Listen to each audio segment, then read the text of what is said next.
Surprise. Dhotis and shirts nale Poomer da. Puma Majestic Collections, premium dhotis and shirts.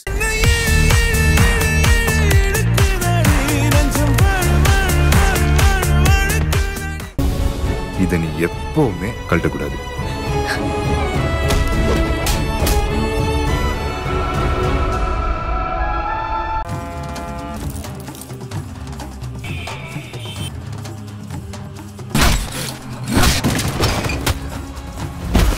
வணங்கார்.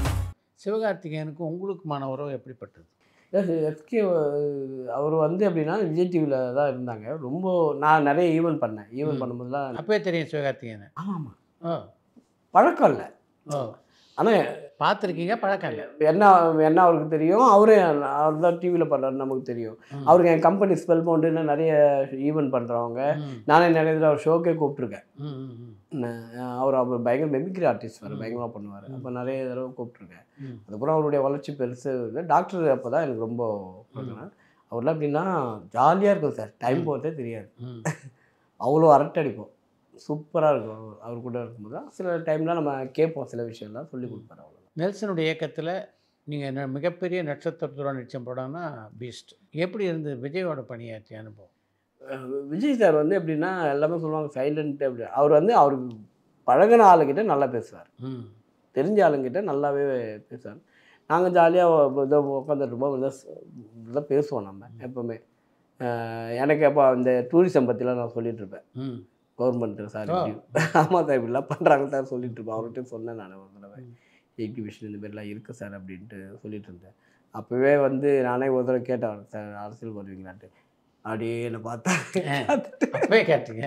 நான் கேட்டேன், அரசியல் வருவீங்களா? ஆமாம், சைலண்டாக தான் இருந்தார். அது ஒரு பதில் சொல்ல, அவர் ஒன்றும் சொல்ல, சைலண்டாக அப்படியே பார்த்தாரு. அப்படியே பார்த்துட்டு அதுக்கப்புறம் மற்றபடி வேறு காமெடியில் நாங்கள் நிறைய பேசுவோம். நம்ம மற்ற ஆர்டிஸ்ட் பற்றிலாம் அந்த மாதிரி தான் பழக்கம் நல்லா தெரியும். அந்த படத்தினுடைய ஒளிப்பதிவாளரான மனோஜ் பரமஹம்சா வந்து சார் எவ்வளோ சூப்பர் ஒளிப்பதிவாளர் சார் அவர். நான்லாம் வந்து எனக்கு தெரிஞ்சு நான் அவர்கிட்ட சண்டை போடுவேன். நீ என்ன பூஜா ஆக்டிவ் விஜய் சார் மட்டும் பயங்கரமாக காட்டுற, மற்றவங்களெல்லாம் யோ அவன் மூஞ்சி அப்படி இருக்குது அதனால காட்டுறேன். Lighting sir extraordinary technician sir. உண்மையாகவே சொல்கிறேன், கேமராவில் வந்து பெஸ்ட்டு மனோஜ் பரமஹம்சா. அவர் நெல்சனை பற்றி சொல்லும்போது இங்கே நம்முடைய நேர்காணலில் சொன்னார், விஜய் வந்து அவர் வந்து தன்னுடைய காலேஜ் ஃப்ரெண்ட்ஸ் மாதிரி பழகுவார். மற்றவங்க விஜயை ட்ரீட் பண்ணுறதுக்கும் நெல்சன் ட்ரீட் பண்ணுறதுக்கும் ரொம்ப சேஞ்சு. அவரை வச்சுக்கிட்டே இந்த வசனம்லாம் இவர் பேசினா சரியாக வராதுன்னு சொல்லுவார்.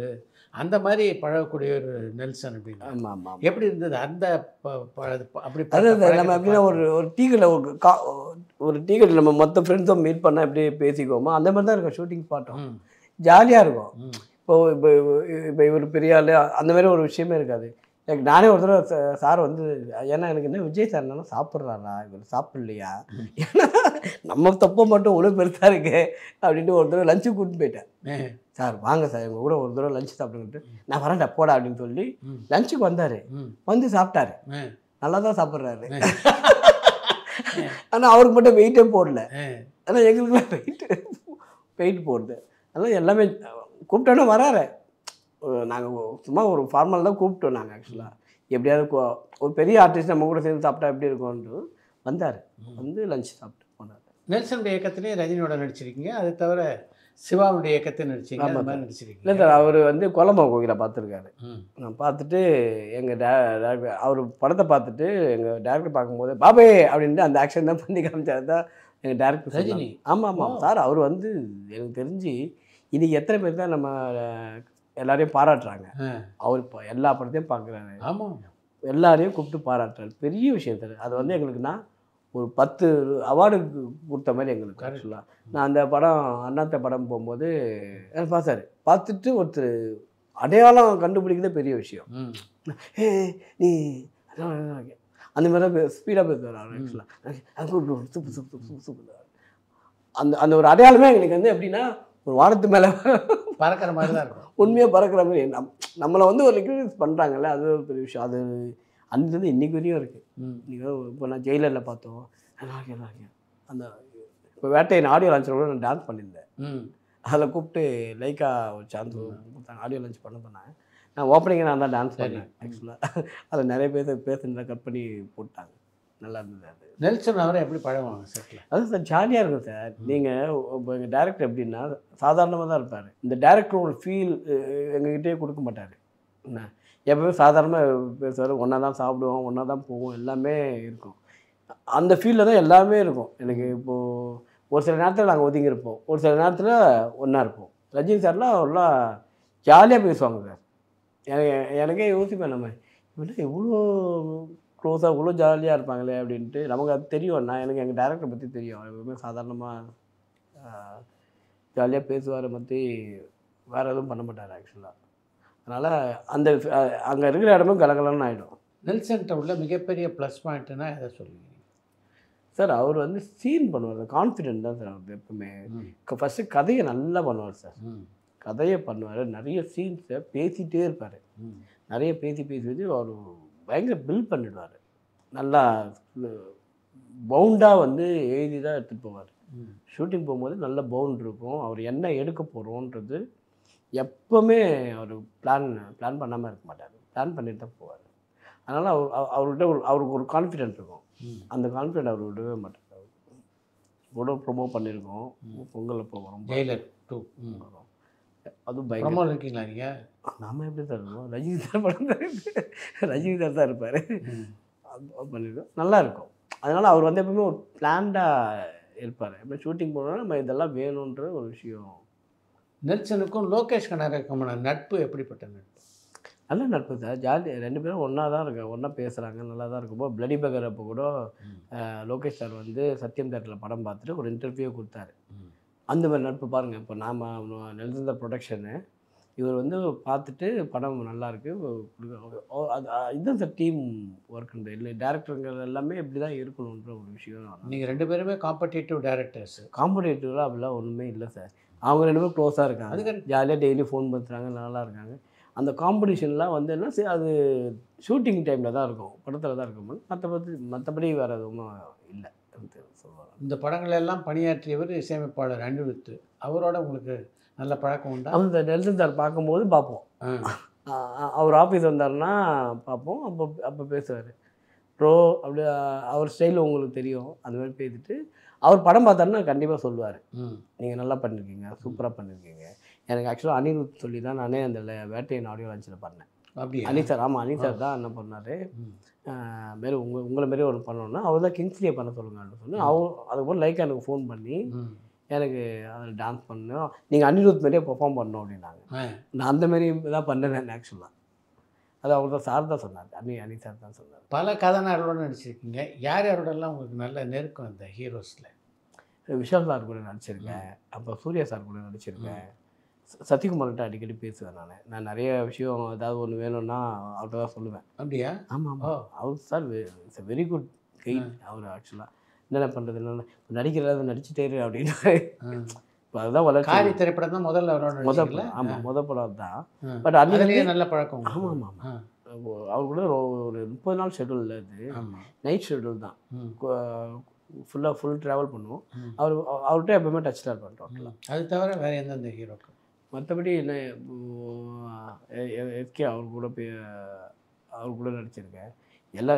எல்லா ஹீரோவும் நடிக்கவும் நம்ம ஃபோனில் பேசுவோம். எப்பவுமே சந்தானா ரொம்ப க்ளோஸ். பாபு வாரத்தில் ஒரு நாளாவது ஃபோன் பண்ணுவோம்.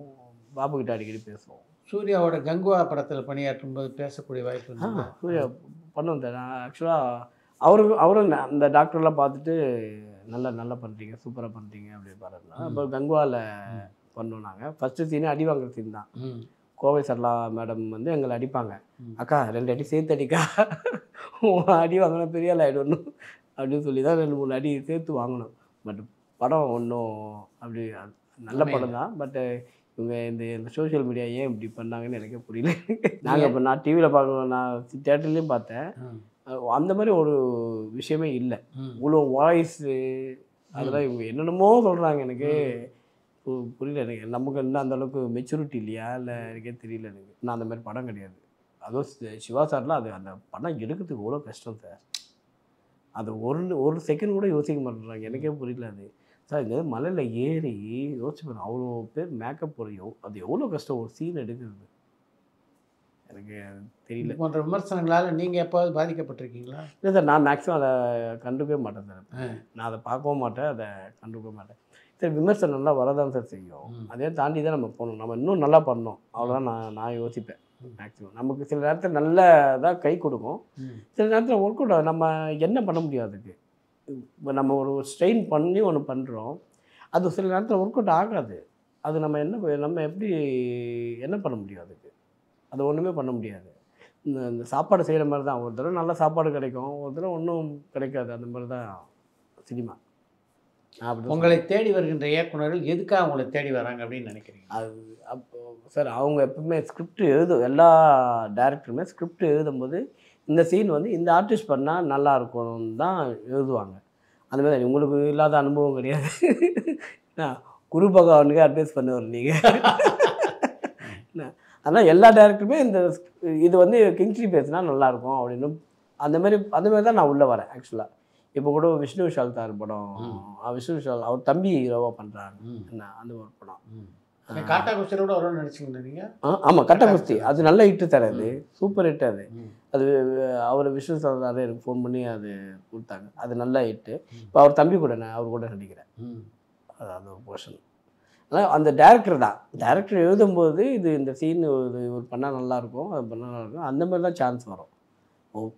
டோட்டலாக இன்றைக்கி வரையும் நல்லா தான் போயிட்டுருக்கு. நான் 4 மலையாள படம் வர பண்ணேன். இப்போ ஒரு தெலுங்கு படம், ஒரு கான் ஒரு படம் வந்துச்சு தீபாவளி அன்னைக்கு, கிரண் அபாவரன்ட்டு. அது நல்ல ஹிட்டாங்க, பெரிய ஹிட்டு.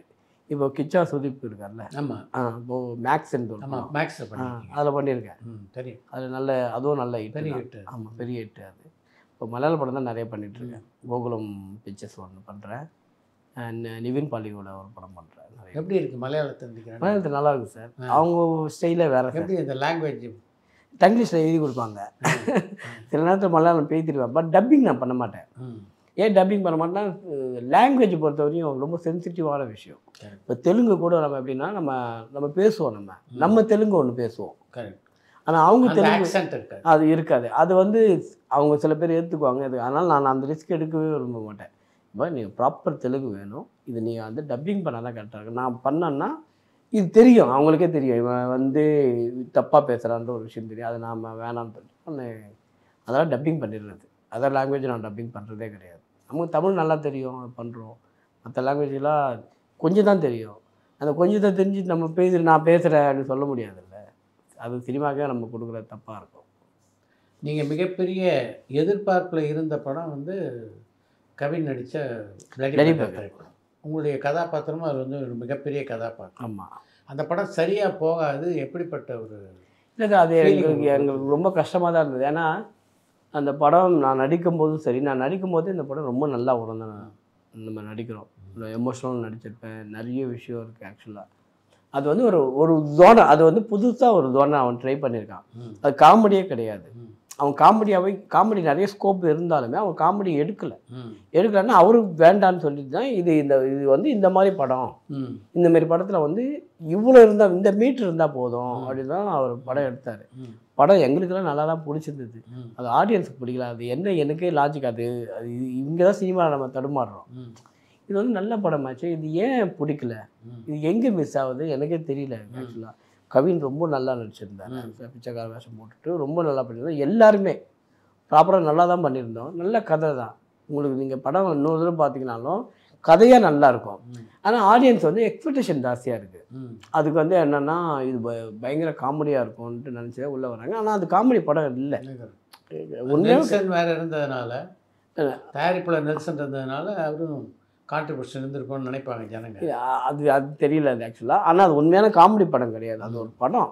ஒரு படம் ஒரு சில இப்போ நீங்கள் பழைய படம்லாம் பார்த்துருப்பீங்க, நாகேஷ் சார் பண்ணியிருப்பார், காமெடி இருக்காது. அது ஒரு தோனராக இருக்கும் படம். அந்த மாதிரி தான் பார்க்கணும் நம்ம நினச்சோம். பட் ஆடியன்ஸ் வந்து இது வேறு மாதிரி நினச்சி வந்து போலியான்னு தெரியல. ஆனால் எனக்கு என்ன ஒரு கவலைன்னா, இந்த 2024 அந்த படத்தை பற்றியே பேச மாட்டேன்றாங்க. எனக்கு அது ரொம்ப ஷாக்காக இருந்து. எல்லா படத்தை பற்றியும் சொல்கிறாங்க. பிளடி பகர் ஒரு சூப்பர் படம் தான், பட் அதை பற்றியெல்லாம் பேசவே இல்லை. ரொம்ப கஷ்டமாக இருந்தது. டேரக்டர்லாம் ரொம்ப கஷ்டப்படுறேன். It's very good knowledge person வேறு அவன் ஷோபாலன்ட்டு. எங்கள் டேரக்டர் கூடயே இருப்பார். பட்டு ஒர்க் ஆகல, என்ன பண்ண முடியும். சில நேரத்தில் நமக்கு கஷ்டமாக தான் இருக்கும். நம்ம நம்பி நானே நிறைய பேர்கிட்ட சொல்லியிருக்கேன், இந்த படம் வாங்க சூப்பராக இருக்கும் உனக்கு அப்படின்ட்டு. நாங்களாம் யோசிச்சிருப்பேன், டேய் சில படங்கள் எதிர்பார்க்க முடியாத மாதிரி. அதான் எனக்கு அது புரியல சார். எனக்கு அது நம்ம ஆடியன்ஸ் வந்து அவங்களுக்கு அவங்க கூட தான் போகணும். அப்போ தான் நம்ம பண்ண முடியும். அது உண்மைதான். கவினுக்கு உங்களுக்குமான நட்பு எப்படிப்பட்டது? கவின் அங்கே டைரக்ட் கூடியே இருப்பார் சார். ஆக்சுவலாக இப்போது டாக்டர் டிஸ்கஷனு, ஜெயிலர் டிஸ்கஷனு, இப்போ நாங்கள் எல்லாமே டீமாக தான் இருப்போம். கவினோட டிஸ்கஷனில் கலந்துக்குவாரா? அப்போ ஆமாம், டாக்டர் படம் ஜெயிலரில் அவர் டிஸ்கஷனில் தான் இருந்தார். ஆக்சுவலாக நாங்கள் எல்லாமே டீமாக தான் இருப்போம். டெய்லி மீட் பண்ணுவோம், டெய்லி போவோம். அந்த மாதிரி ஒரு ஃப்ரெண்ட்ஷிப் எப்படி இருக்கும் யோசிச்சு பாருங்கள். டெய்லி என்ன கவினை எங்கே இருக்க வரியா போல் இந்த மாதிரி தான். சினிமாவில் இருக்கும்போதும் சரி, ஆனால் இந்த மூடில் பண்ணுங்கண்ணேன்ட்டு, இந்த மூடு வானானே, இந்த மூடை தாண்டி ஒன்று பண்ணுங்கன்னு வாபல. அது அந்த மூட் பண்ணிங்கன்னா அது ஒரு காமெடி ஃப்ளேவர் வந்துடும். அது வேணாம், அது நீங்கள் மைல்டாக பண்ணுங்கள் போதும் அப்படின்ட்டு அவனே சொல்லுவான். அந்த மாதிரி ஒரு நட்பு டோட்டலாக. பிளடி பேக்கர் படத்தினுடைய படப்பிடிக்கும் போது தான் அவங்க திருமணம் இல்லையா? ஆமாம் சார்.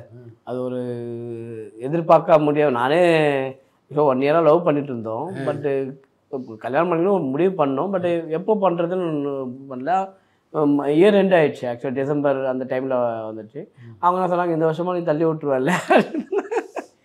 அப்போது பிளான் பண்ணது இல்லைன்னா டிசம்பர் மாதம் பண்ணிக்கலாம், நான் பிளடி பேக்கர் ஷூட்டிங்கில் மைசூரில் இருப்பேன், அங்கேவா கல்யாணம் பண்ணிக்கலாம் அப்படின்னு.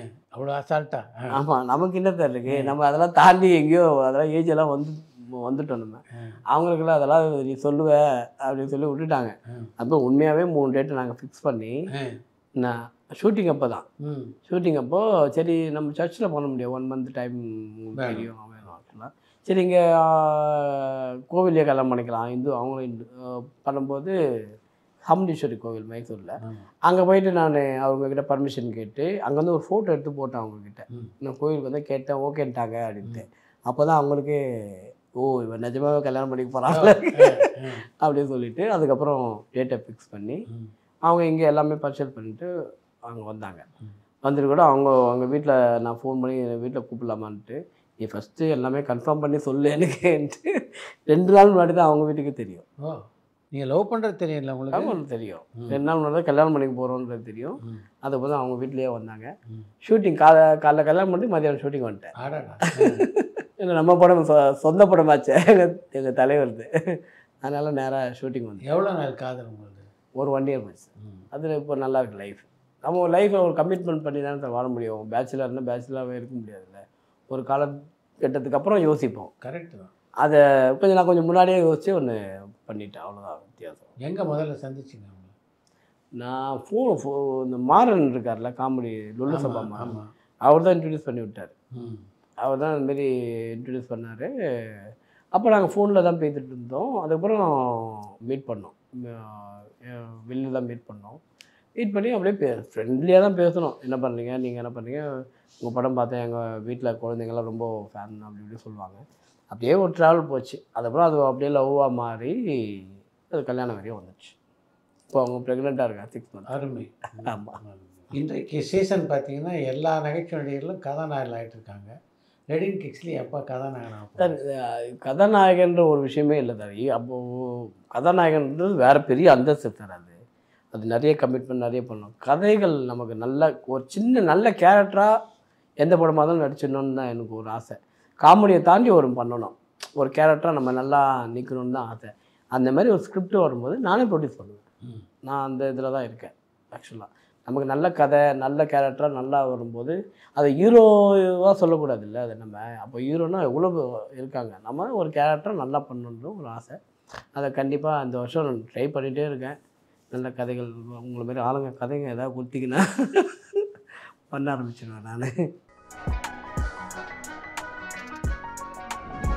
இன்றைக்கு நகைச்சுவை வந்து தமிழ் சினிமாவில் மிகப்பெரிய அளவில் குறைஞ்சிருக்கு. அது எப்படி பார்க்குறீங்க? டைரக்டர் தான் சார் காரணம், குறையில.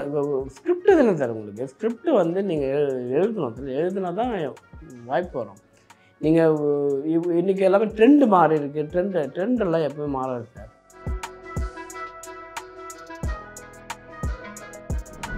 நெல்சனுடைய கதை விவாதத்தெல்லாம் கலந்துக்குவீங்களா நீங்கள்? நான் இருப்பேன், கூட இருப்பேன் சார். விவாதத்தில் கலந்துனா நடிப்பாங்க.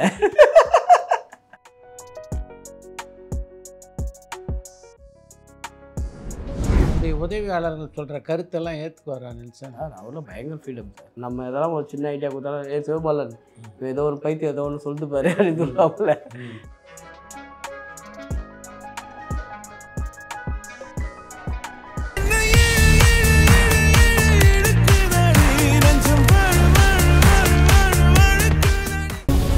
இதை நீ எப்பவுமே கழட்டக்கூடாது.